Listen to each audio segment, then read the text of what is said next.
Dalam beberapa tahun terakhir, tidak bisa dipungkiri kalau Maroko mendapat perhatian banyak orang, sebut saja Piala Dunia 2022. Siapa sangka kalau Maroko bisa tembus ke babak semifinal dan memulangkan Portugal bersama Cristiano Ronaldo.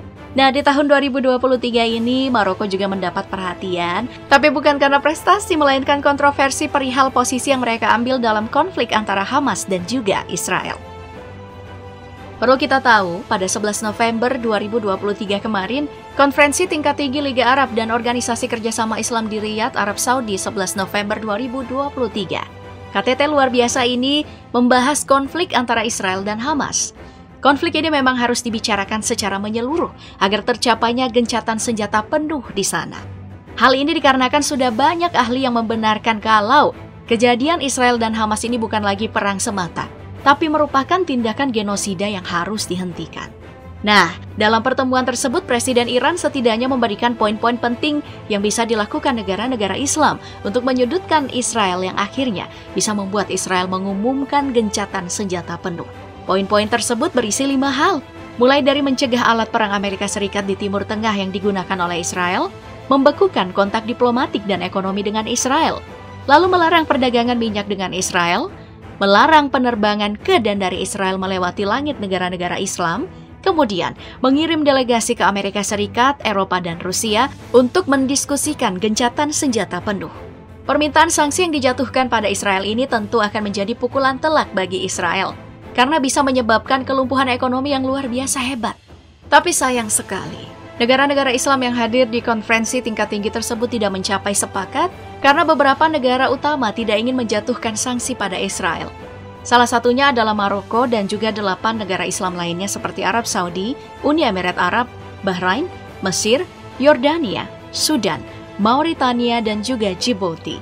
Sikap negara-negara ini tentu saja mencengangkan, sebab banyak yang berharap kalau semua negara Islam bersatu untuk memberi sanksi kepada Israel. Sikap yang ditunjukkan Maroko dengan tidak ingin memberikan sanksi pada Israel sebenarnya memang sudah tercium jauh-jauh hari. Karena kedua negara ini memang tengah mesra setelah bermusuhan di awal berdirinya Israel. Pada tahun 1948, di Timur Tengah pecah sebuah konflik besar, yaitu Perang Dunia Arab dan juga Israel. Pada masa itu, Maroko berada di sisi dunia Arab untuk melawan Israel. Dalam perang tersebut, Israel menang dari dunia Arab dan mendapatkan sekitar 60% tanah dunia Arab yang disengketakan. Pada saat bersamaan, juga terjadi peristiwa besar lainnya yaitu kekacauan di daerah Qudsda dan Jerada bagian timur laut dari Maroko. Kekacauan ini menyebabkan kepindahan besar-besar ratusan ribu orang Yahudi dari Maroko menuju Israel. Di masa itu bisa dipastikan kalau Maroko sangat bertentangan dengan Israel. Nah, semua baru berubah nih saat Raja Hasan II naik tahta di tahun 1961. Di masa kepemimpinannya rakyat Maroko masih anti dengan Israel. Namun Raja Hasan II menjalin hubungan di balik layar dengan Israel, makanya dia diberitakan sering bermuka dua. Hubungan di balik layar ini dirumorkan sebagai penjamin stabilitas dalam negeri Maroko yang penuh gonjang-ganjing, ingin menggulingkan raja dan membentuk negara republik. Isu negara republik di Maroko memang bukan hal baru, sebab cikal bakal Republik Maroko sudah tercetus sejak tahun 1600-an, namun tidak pernah berhasil.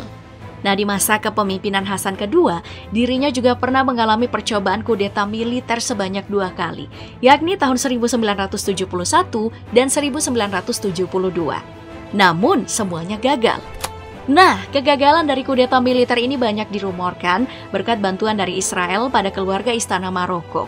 Saking dekatnya Raja Hasan II dengan Israel, raja kontroversial ini juga pernah menyusupkan mata-mata Israel di KTT Liga Arab tahun 1965 untuk memata-matai pemimpin negara Arab lainnya.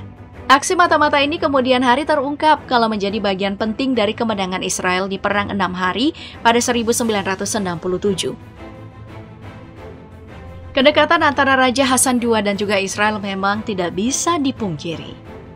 Kedekatan Raja Hasan II kemudian turun ke anaknya Raja Muhammad ke-6 yang naik tahta pada tahun 1999. Raja yang memimpin Maroko hingga sekarang ini bahkan punya penasehat seorang Yahudi Maroko bernama André Azoulay yang dianggap berperan penting dalam perkembangan ekonomi dan politik Maroko. Di tahun 2000-an awal, Mohammed ke-6 lebih agresif dengan membuka kantor perhubungan Maroko-Israel di ibu kota Maroko, Rabat. Sejak kantor perhubungan ini ada, sekitar 50.000 wisatawan Israel tiap tahunnya datang ke Maroko untuk berwisata sambil belajar sejarah komunitas Yahudi Maroko. Nah, di tahun 2019, kedekatan Maroko dan Israel makin terlihat ketika kedua negara ini mengikuti konferensi Warsawa yang dipelopori oleh Amerika dan juga Polandia. Konferensi ini membicarakan sentimen pada gerakan Iran dan juga terorisme yang ada di Timur Tengah. Setelah konferensi tersebut, di tahun 2020, Maroko juga mendapatkan bingkisan manis dari Israel berupa 3 drone militer. Hubungan Maroko dan juga Israel semakin membaik di akhir tahun 2020 dengan ditandatanganinya Kesepakatan Abraham. Kesepakatan Abraham merupakan simbol normalisasi hubungan secara resmi antara Maroko dan Israel yang dipelopori oleh Amerika Serikat saat Donald Trump berkuasa. Lewat kesepakatan ini, Maroko secara resmi mengakui Israel sebagai negara. Dan sebagai gantinya, Israel dan Amerika mengakui aneksasi Sahara Barat yang dilakukan Maroko melawan Mauritania. Kesepakatan Abraham ini digambarkan oleh Raja Mohammed ke-6 sebagai momentum berkelanjutan untuk mendorong prospek Maroko. Nah, setelah kesepakatan tadi, Maroko dan Israel menjalin kerjasama di berbagai bidang, mulai dari politik, kebudayaan, penerbangan, teknologi angkasa, dan juga kecerdasan buatan, kemudian ketahanan pangan hingga tentu saja kerjasama di bidang militer. Pada 7 Juni 2023, Maroko juga menjadi negara muslim pertama yang mendapat kunjungan resmi dari pemerintah Israel. Pada momen tersebut, pemimpin parlemen Israel yaitu Amir Ohana mengunjungi parlemen Maroko. Pada saat kunjungan ini, gelombang demonstrasi sempat terjadi karena masih besarnya sentimen Israel di warga negara Maroko. Nah, untuk konflik yang sementara terjadi di Gaza, warga negara Maroko tetap konsisten untuk antipati dengan Israel dengan bukti ribuan orang yang mengikuti aksi protes mengutuk serangan Israel ke Palestina. Nah, melihat gelombang demonstrasi yang begitu besar dari masyarakat Maroko, memang sangat membuktikan banyaknya harapan orang-orang di sana agar Maroko memberi langkah yang pro terhadap Palestina, agar gencatan penuh senjata bisa tercapai. Harapan ini wajar, karena 99,6% dari warga Maroko ini beragama Muslim. Selain dukungan moral, dukungan politik dari Maroko tentu saja sangat berarti bagi rakyat Palestina. Secara militer, kekuatan militer Maroko merupakan salah satu yang paling matang di Afrika. Jika mengacu pada data Global Firepower, negara ini bahkan menempati posisi ke-7 sebagai negara dengan kekuatan militer terkuat di Afrika. Kemudian kekuatan Maroko jelas bukan cuma militer tetapi juga datang dari sektor ekonomi.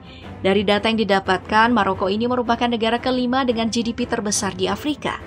Penghasilannya mencapai 138,05 miliar US dollar atau 2,1 kuadriliun rupiah. Selain itu, Maroko juga bisa membantu dengan memberikan tekanan politik bagi Israel. Dalam salah satu demonstrasi yang digadang-gadang sebagai demonstrasi anti-Israel terbesar yang pernah ada di Maroko. Para demonstran bahkan mengharapkan Maroko melakukan pembatalan normalisasi dengan Israel.